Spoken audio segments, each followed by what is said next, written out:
Coming up tonight on the Crypto Nightly News, beauty, song, and love meets Web 3.0, NFTs, and decentralized finance.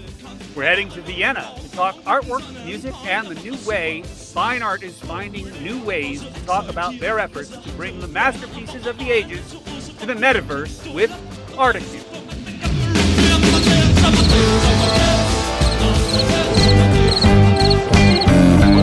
We all know the term future of the digital asset compared to last year's survey.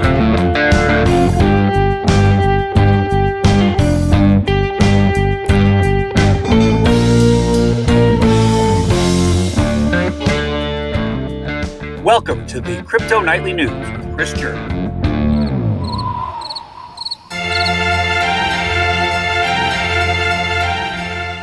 Welcome to the Crypto Nightly News. I'm your host, Christopher Jerman. This week, I got the chance to talk with Vienna when I sat down to interview Jürgen Potzel about ArteQ, the first investment platform for buying and selling shares of an iconic new NFT project they're working on. They were the first to partner with the venerable Belvedere Museum in Vienna to reproduce the iconic painting by Gustav Klimt, The Kiss, by turning it into an NFT collection that is now trading. Then I got to chat with Sascha Götzl, a world-renowned violinist turned conductor who is working to give new life to the works of masters like Mozart and Strauss so that new generations will be taught to enjoy the classics. And he too is tossing the old ways artists used to find funding out the window by offering an NFT of his own called Amadeus to support his efforts with his decentralized autonomous organization, Orpheus. You're going to love these interviews, and I do hope you won't find my meager upbringing off-putting as I take this good ship crypto deep into the upper crust world of art and music. Would you have any Grey Poupon? But of course. Oh, thank you. But before we allow our muses to run loose, we have to take care of a little business first. While my appreciation for the finer things gives me a certain je ne sais quoi when it comes to crypto, I am not a financial advisor. You would be well advised to take everything we say here about investing and finance to an expert in all things financial if you're looking for that kind of thing. Because here we're just reporting the news and telling stories. This is for educational and informational purposes only. So it's Sunday. We're dusting off the silverware and putting on airs for a little while. So top off your Dubonnet and gin, if you will, and tell your hounds to pipe down, because we're going old school tonight, talking about art in crypto. This is the Crypto Nightly News for September 11th, 2022. May the heavens shudder at the sound of our music, and may the heart of the world weep at the beauty of our works. This is an episode that I hope will stir what moves you with beauty, music, and love. Let's get to it, shall we?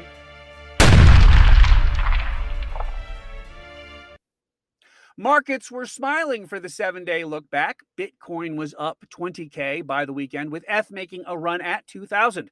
Cardano was all the buzz this week as it sets to launch its new Vassal hard fork this month. When developing an app on Cardano, the code must be written like in think programs like Haskell, a special purpose program language. The code is then converted into something that Cardano's virtual machines can read called Plutus. Now, the problem is that Plutus scripts do not live on the blockchain. Instead, the script must be uploaded to the blockchain every time a transaction is made, which results in slower performance and higher expense. Now, it gets really complicated programming speak from here, but what you need to know is that, like what's going on with Ethereum trying to run cheaper and faster with less power using their proof of stake change, so is Cardano trying to run better, faster, smarter, and stronger, and that makes it more valuable. Cardano was up more than 5% on the week to 49 cents, as everybody is saying it could top a full $1 by the September 22nd deadline, and that makes it a good buy because sentiment is behind it right now. Other winners for the week included Ethereum Classic, Cosmos, Terra Classic, and Bitcoin Cash, all posting double-digit gains. In NFT land, Utes Mint Tube came in at the top spot, with Other Deeds, Mutant Ape, and So Rare coming in the 2, 3, and 4 spots. The big mover for the week came in at the number 10 spot. Digital Tycoons Club saw 525% growth on the week, with 194 buyers for more than 1.7 million in sales. Now, let's get to our interviews.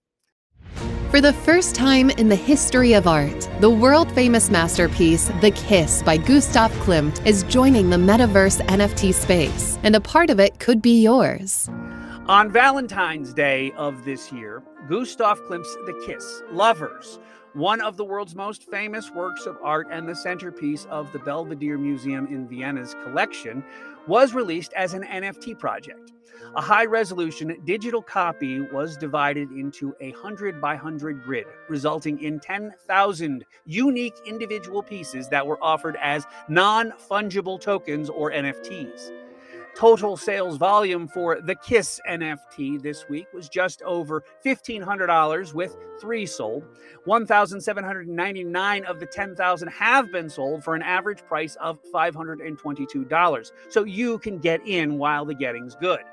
I was lucky enough to sit down this week with the man behind the project, all the way from Vienna, Jürgen Potzel, to discuss the project and his organization, ArteQ. And here's what he had to say. Hey there, this is Captain Christopher German, and this is the Crypto Nightly News, and we have a really cool interview this evening because, quite frankly, this is all about NFTs and the art world. We have amazing things going on with Web 3.0. We have some really talented people in this world that are doing some incredible things to curate and to foster the love of art and music and video and all these other cool things that are coming. And it's creating a digital world of the art form. And I have a really cool guy to talk to today. His name is Jürgen Potzel, and he is with ArteQ. And let me read a little bit about them. ArteQ builds a link between the established art world and the rising possibilities of Web 3.0. The NFT masterpieces are not intended to be a replacement for physical copies, but rather their alter ego within these new virtual universes connecting two realities. To fulfill this duty, they must continue to exhibit the traits of their physical counterpart, individuality and authenticity.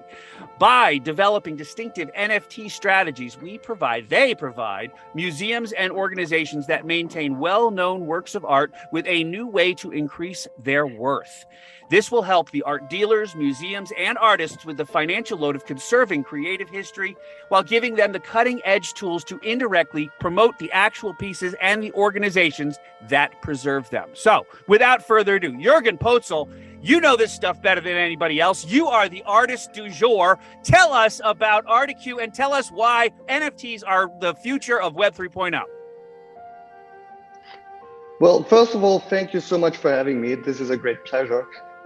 You guys doing an incredible job with the podcast and all your news and the knowledge you spread out to our space, which I believe personally is the most important thing, to educate people about the NFT space, to onboard as many people as we possibly can do to share our stories about the Web3 space. So what we at ArteQ do is basically, you gave a very nice intro, thank you for that. We are basically focusing on art. We are onboarding classical museums, classical art galleries to show them how the Web3 can impact their traditional art world. So this is the one thing we do. The second thing we do is we created an NFT investment capital, where we basically want or invite all our community to be part of the ArteQ by buying an ArteQ token, which gives you the possibility to participate on the whole capital that we are building right now. So within our capital, we have hundreds of different artists, we have artworks, and I guess the exciting thing is that within the next month, we will become a DAO, a decentralized organization. So in the end of the day, we give the power from ArteQ back to our community and give our community the chance to basically decide in which artists, in which NFT projects we will invest next.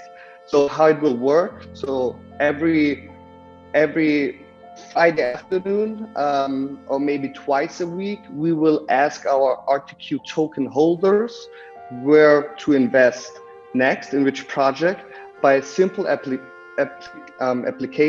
So they're gonna have 3 different options. Option A is this beautiful artist, option B is another beautiful artist. And then basically our ArteQ token holder just have to push, okay, I want ArteQ to invest in ABC, and the majority will decide. Having All said right, this, now slow down for a sec, because I have shivers. I either have to turn the air conditioning down, or I have to get the full story here, because you're giving me shivers with what you're talking about.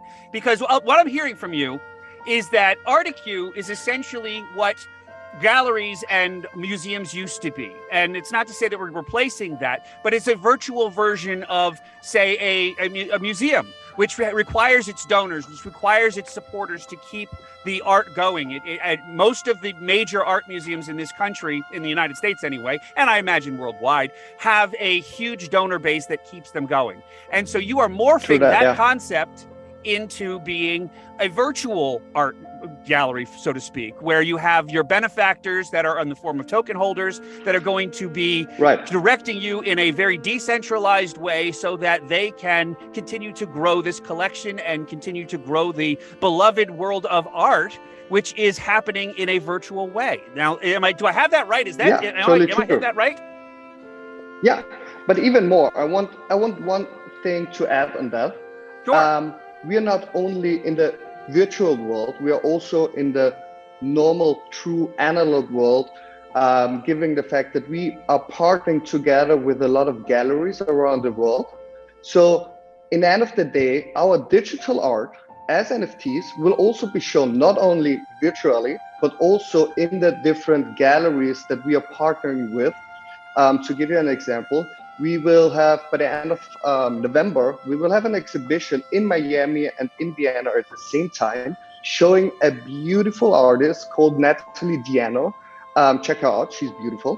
And so basically what we do is we are connecting the art world from a really global perspective. Having an exhibition in Miami and in Vienna at the same time about the same artist is just another very nice use case for digital art as NFTs. I mean, remember back in the times, to organize a global exhibition taking place at 2 continents, very different, was enormous costs. I mean, imagine the transportation costs, the insurance costs. So there have been a lot of, limits to those. And NFTs are here to connect people, to connect the art world. And in the end of the day, it's no problem for us anymore having in Miami and in Vienna the same exhibition, as everything is on chain. And basically, we just need to know where the artist is, and then we exhibit her or him at the same time in completely different places. Well, I'm considering, it seems to me when I was a kid, at some point, they were moving the Mona Lisa around the world. And they were taking it from port to port to port so that people could see this actual painting. And by transporting that thing out of a climately controlled place, it is damaging to the art. The chance that it could be damaged in transit someplace is completely unacceptable. And, imagine you can't take the Sistine Chapel. And it's not even allowed. Take that anywhere. Imagine. Exactly, and it's not even allowed from a lot of in a lot of countries. It's called as art heritage. So, for instance, Mona Lisa could never ever travel out of Paris. I mean, that is just impossible. And now, by digitalizing old masterpieces, it is once again possible to see them not in an analog way, but to see them in a digital way. And this is something completely unique, which will, in the end of the day, also change the art world.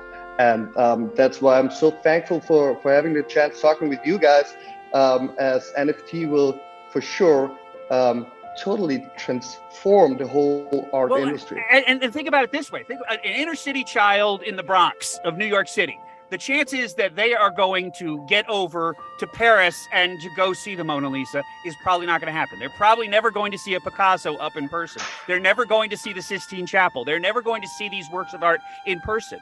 So this world is shut to them because other than maybe seeing a picture in a book, they're not really going to get to do that. But to have a kind of, it's kind of a virtual link, but it is a link to the actual piece through Web 3.0 with thousands of people around the world. It's a community that's being developed. That is just so exciting, isn't it? And now think about think about that. Go a step further. Now you have the Mona Lisa in, let's say, Chicago, or let's say Dubai, Shanghai, wherever, and you can through technology even zoom in.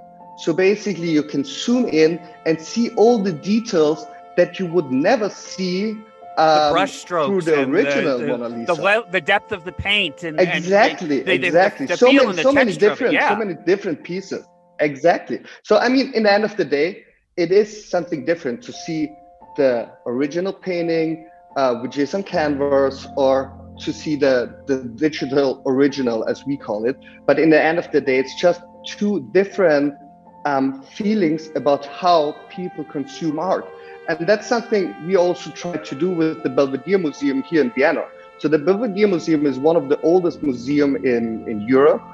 It has beautiful pieces, and one, or actually that most beautiful piece, is called The Kiss by Gustav Klimt.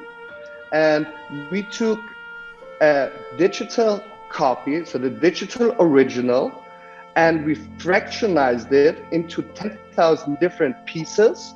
And then we sold the single pieces as NFTs. So in the end of the day, we gave the community the chance to have a single part, which by the end of the day, it's a unique part because it's one of 10,000, which means that every single piece by itself is a unique piece. So we sold them as NFTs, and it was a tremendous success. We have been the most successful NFT project from a museum worldwide, thanks to the Belvedere, because they also did a great job. And in the end of the day, this is how we want to bring people also back to the museums. Now imagine people nowadays, especially the younger generation, they don't have the connection anymore to old masterpieces. But bringing the old masterpieces into the digital art world, this somehow again connects people from a completely different angle.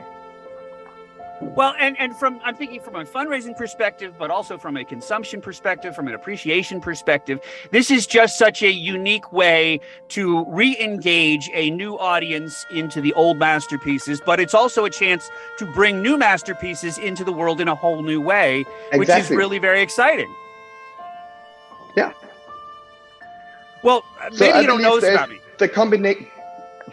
Sorry. Go ahead. I said, maybe you don't know this about me, but my father was an artist, and I've been creating NFTs of my father's watercolors because they've been sitting in a storage unit for the last 25 years since he passed away, and nobody's ever seen them. So I just released my own NFTs into the world, and I put them out because I think they deserve to be shared. So the fact that you're doing this is just so exciting to me because I can appreciate that, there's so many unknown artists. There's so many people that haven't made it into the world and they've been lost for the ages, but you can bring them into a new generation and find new appreciation for them, which is what I'm trying to do with my dad's artwork. Well, that's perfect. You know what? Just send me some photos, and then we definitely can exhibit them on some very. Well, I'm not trying to shake you down. I'm trying to tell your story. I don't want to shake you down. Well, it's totally fine with me.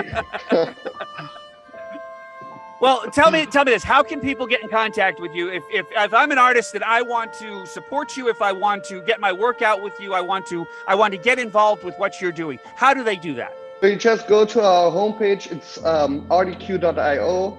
There is a submission button that you basically have to click, and then you can upload your biography, your beautiful art pieces, which will then be checked from our team, from our collectors team, and then we get in touch with you.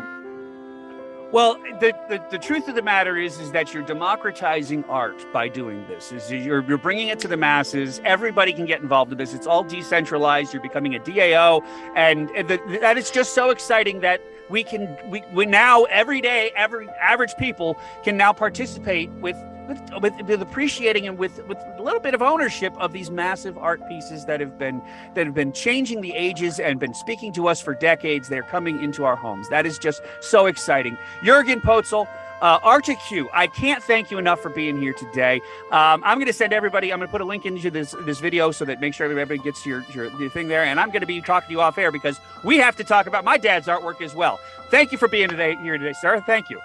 Thank you so much. I really appreciate it. Thank you. All righty. And hang on one sec. I'm going to talk to you a little bit off air, but you stick around too, because we have more coming right after this. We're talking about art today in the Crypto Nightly News. It's an exciting time to be alive, folks. We're doing art, we're doing music, we're doing all kinds of fabulous things, and it's all decentralized, Web 3.0, NFT. This is exciting. The Crypto Nightly News coming right back after these messages. This week in lumiwealth, I took my bot out for a ride. We had a little trouble getting the code just right, and there was a glitch that kept shutting it down. By the weekend, however, I had it humming, and on Friday, I made over $5,000 in profit, thanks to late week tears by F.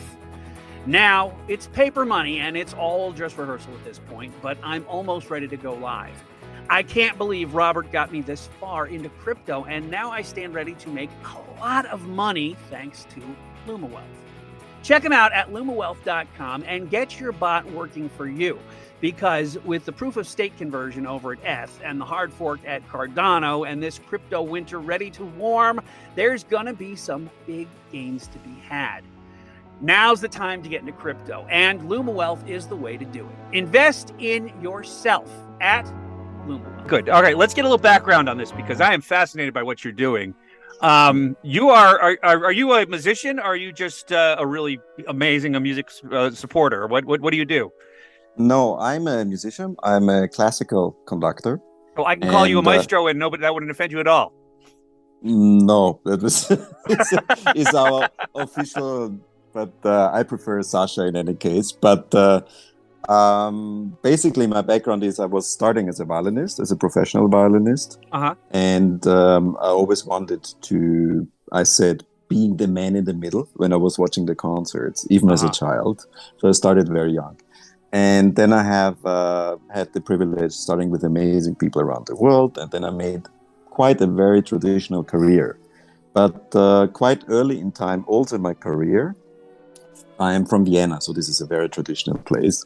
I found other institutions, art institutions, which are actually supporting people who are not in a kind of an elite system. So people actually from the streets who were giving for free lessons, music lessons, who were giving instruments. And I was getting in touch with, I don't if you know the group, it's El Sistema. It's from Venezuela. They initiated around 4 or 5 decades ago a program where they were educating in all the little villages kids. And after 20, 30 years, the result was amazing. It was, I think, 30% less criminality and 20% less drug abuse. And this was really, we could see the transformational power or force art has and music has altogether. Sure. And I was connecting with that movement while pursuing my, let's say, traditional career. Started also a group in Istanbul, in Turkey, called Music for Peace. And during COVID time, what happened to the performance artists, to all of us, basically, is that, you know, we are the hamsters in the wheel. So we were like, doing like this all the time. And suddenly COVID arrives and no performances. So we realized, okay, when there is no wheel, there is no reason to continue what we just did for the last 30 or 40 years. Yeah. And then what I did is basically I started to study. I started history. I started crisis. I studied a little bit solutions for crisis in the old times. In Vienna, we had a fascinating system there directly after war, where there was the cinema introduced by the American troops to the Viennese people, and the Viennese people loved cinema. So they were all going to the cinema and not so going anymore so much the opera or theater. So what the Viennese government at that time did, they were taking from the amount of the cinema a certain amount, like 10%, and were actually putting it on the tickets of the opera to make them more cheap. And so the balance started again. And all of that studies brought me to a very decentralized view on actually this art form of classical music. And I saw, and I was continuing to study what happened over the last 20, 30 years, which is, of course, it's Web 2, that the streaming services were introduced, and where the classical music industry basically was heading over the last 20, 30 years, that the individual artist becomes exchangeable. So that means that, of course, we have the superstars in not only classical music, in all forms of music, in analog forms. But if you're not a superstar, you cannot live from, the streaming services. So if we talk about later on in detail, but that was my trigger. So 1 year ago, I started to work with a professor of the Blockchain Institute in Vienna to develop a DAO concept which is sustainable for the artist. So this is the background. Well, we're going to just mix this all into the interview, and we're going to publish all this stuff because that was a great story. But let's back up for a sec. A DAO, that is a decentralized autonomous organization. Now, what is the value of that kind of structure to music? So what it means is that we don't have a centralized, let's say, person or even a board, which is making the decisions who of the creators, the artists, is allowed to perform. Because when we talk about blockchain technology, we talk about the technology which gives us the opportunity to build a bridge also to the metaverse. So to a bridge to another form of experiencing art in general. So this means when you have a DAO, the structure we build is that, first of all, the artists get the highest revenue. Of course, it's in the initial sales is 98%. But then comes the royalties. And this is something I want everybody to understand. In the old times, when the recording started for the musicians, it was that everybody who was involved in the recordings got their royalties. So the initial sales, fine. But then when the music was played on the radio, TV, was used for movies, always, not only the composer, but also the artist who performed got their royalties. So imagine an artist who, let's say, I started my career when I was an older teenager, let's say. I created, 20, 30 recordings, something like this. So when you have a lifespan as an artist, you create your 20, 30 recordings. Some of them are successful, some of them not. But altogether, the royalties created when you retire a certain kind of revenue, which basically is your retirement from what you created as an artist your lifetime. Because we artists, we give our life to create art. So this is a kind of a revenue which was supported at that time by the music industry. And that stopped with the streaming services.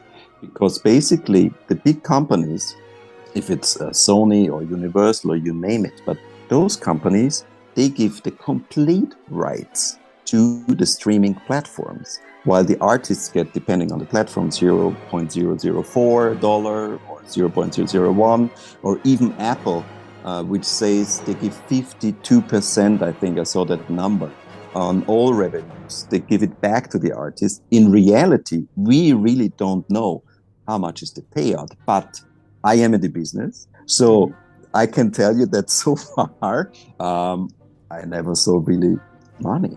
Really? And this is for a classical musician very specific, because a pop musician, of course, has numbers which going into the millions. But a classical musician, usually, if you're not the top 10 or top 20, you're not getting those numbers. Yeah. But still, you make a living. Yeah. And that's what's really cool, I think, about Web3 and NFT world and all these things that are coming down the pike with respect to music in particular. If you take the visual arts, it's not exactly a one-to-one translation. But music, It's the same way it's always been. It's always been through a radio. It's always been through a record player. It's always been through a CD. We've always been able to consume music through an electronic means, and at least for the last 100 years or so. So this is why it is translating into the NFT world so beautifully, and it is so seamless to be able to transition into Web3 world with music. Now, I have a short interview without me doing you. This is amazing. I filled this time so quickly. But let's talk a little bit about Orpheus, and let's talk a little bit about Amadeus. Am I saying Amadeus, or is it Amadeus, or shall I say that? Actually, it's Amadeus because it's the fun. Okay. The X is the fun because it's called Amadeus. You know, from Wolfgang Amadeus Mozart, the famous classical composer. Let's sell some products here, man. Tell me about this stuff. Yeah. So look, I'm the first one, or we are the first one. Let's say with Orpheus DAO, we created the first classical music platform basically in Web3. So now we are asking all the artists who want to perform that they come to our platform and they're developing a project. The only condition we have is it must be a multi-art project, because the classical musicians not yet, or let's say most of them, understanding that this is the chance with the NFT layers. You can create everything. Let's say, for example, you have a wonderful Queen of the Night. Everybody knows, oh, right? Everybody knows the Queen of the Night by the Magic Flute. Imagine you writing a children's book. You're taking the Queen of the Night, and then with the NFT layers, the child says one day, okay, today I want to have that the queen has red hair, next day I want blonde hair, one time it plays in Paris, one time in New York, one time in Vienna. You can all do this with the NFTs. And this is where the classical music comes in, because the classical music is all around. It surrounds everybody, but the people are not aware of it. So Orpheus DAO basically is the first platform focusing that the classical music is brought into the Web3 space. How are we doing this? So we have an interpretation of the famous composer Wolfgang Amadeus Mozart as an NFT art. And then we have a music snippet of his little light music. And the next project, which is in the pipeline, is about Johann Strauss. Everybody loves New Year's concert, right? The waltzes and polkas and marches. This is our next project, which will come out in 31st of December to get to the new year. So we want the music snippets to come to the Web3 space so that people enjoy a little bit of classical music. And of course, the plan is to have a complete, like what you said, a complete transfer from the traditional, the CD or vinyl recordings into NFTs, into a blockchain technology for listening experience. Well, this is absolutely fascinating, and I mean, what this whole episode is about art and how it's re-emerging itself through the NFT world and becoming a new element in this world of absolute just fascinating technology that's coming through. If people wanted to get involved, if people wanted to participate, certainly they can go out there and they can find Amadeus and certainly purchase them. Their NFTs are available, or their NFTs available online. They're being traded right now. Yeah, but if they wanted to get involved with Orpheus, or if they wanted to get involved with your project coming up on the new year, how could they do that? Please follow us on Twitter and Discord. We're starting to build a community right now. We started on September 1st. It was an initial event in Vienna, in Germany.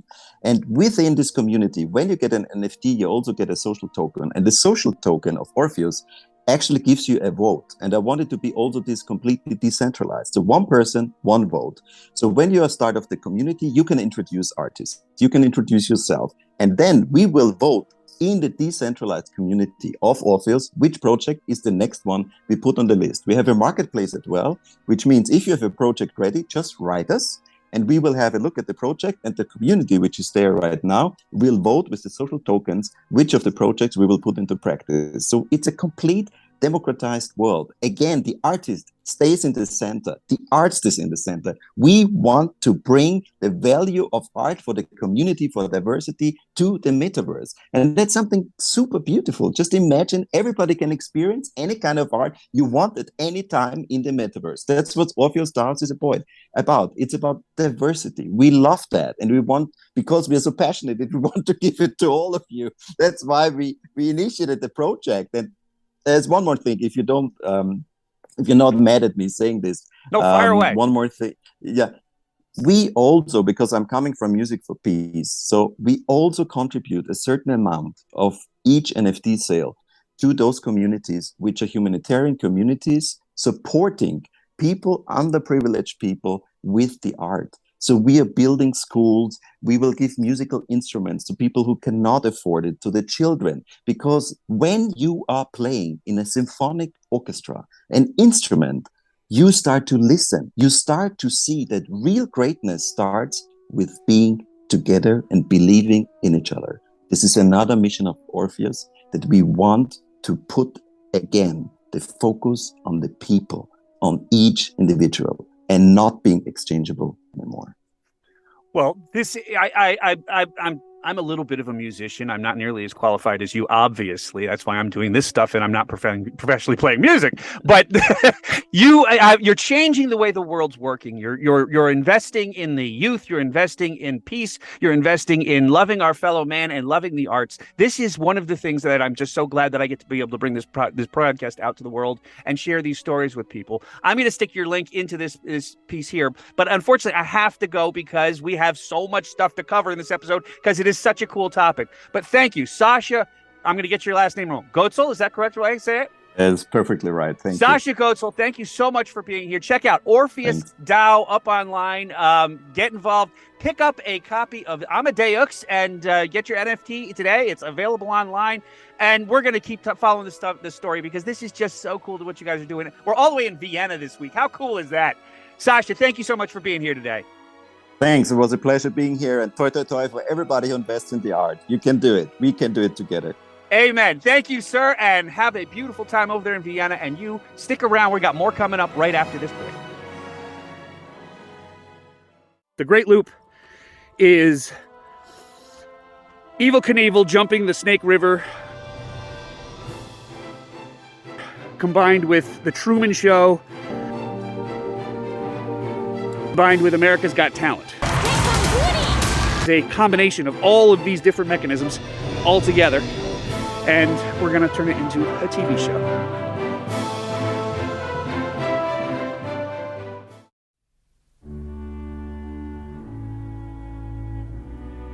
If you saw our last episode about NFTs, you know that my dad was an artist. He spent his life painting watercolors featuring scenes from the shores of Long Island Sound through the end of the last century. He never made much money with his work and died wishing he could have painted in Provence. Well, Dad, if you can hear me, I wish you lived long enough to see the world that is coming right now. If he had had a website or a YouTube channel, he could have been so much more successful. But if he was alive today, he could have a whole community centered around his work in the metaverse and share his vision with the world and perhaps even make it to Provence. The gentlemen we spoke to this week are providing a whole new generation of folks with a chance to appreciate the masterpieces of the old world. By simply logging on, kids from the inner city and the quiet corners of rural America can be transported to the hallowed halls of the Belvedere in Vienna and be awestruck at a concert by the Sofia Philharmonic Orchestra. They're doing it all with the support of NFTs like the KISS and Amadeus and decentralized finance.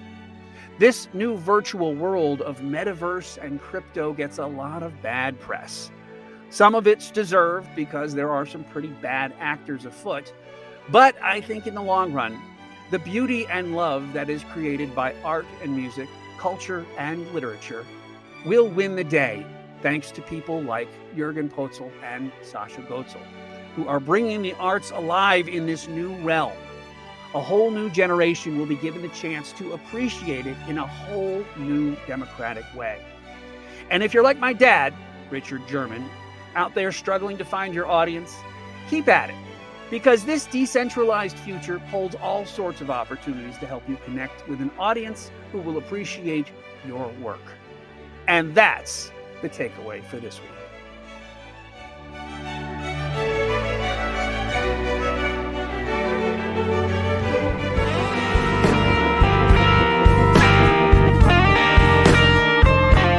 Well, that's a wrap for this week. I do hope you enjoyed hearing from the heart of the European fine arts community in Vienna. Big thanks to Jürgen and Sasha for speaking with me, and make sure you check out what they're doing because it's absolutely fascinating. Thanks goes out to Robert and the good people at lumiwealth. You can check out building bots, buying bots, machine learning, AI, and all the other mess of subjects for free each week in their intro classes.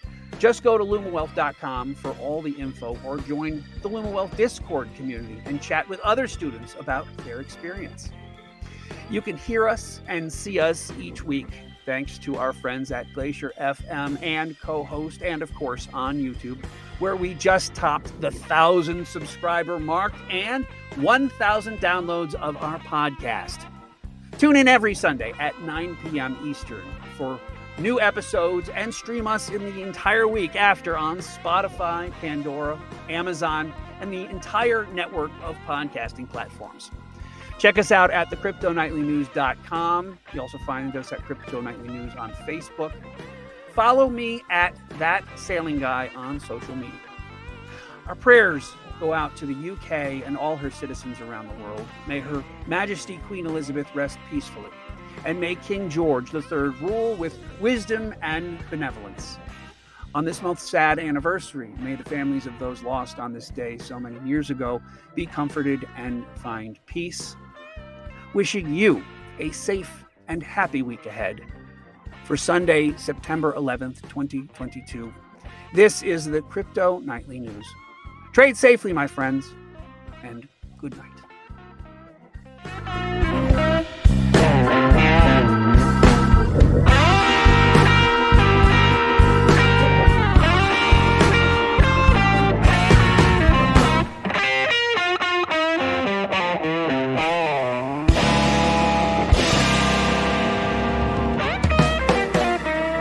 The Crypto Nightly News is a Charted Life production.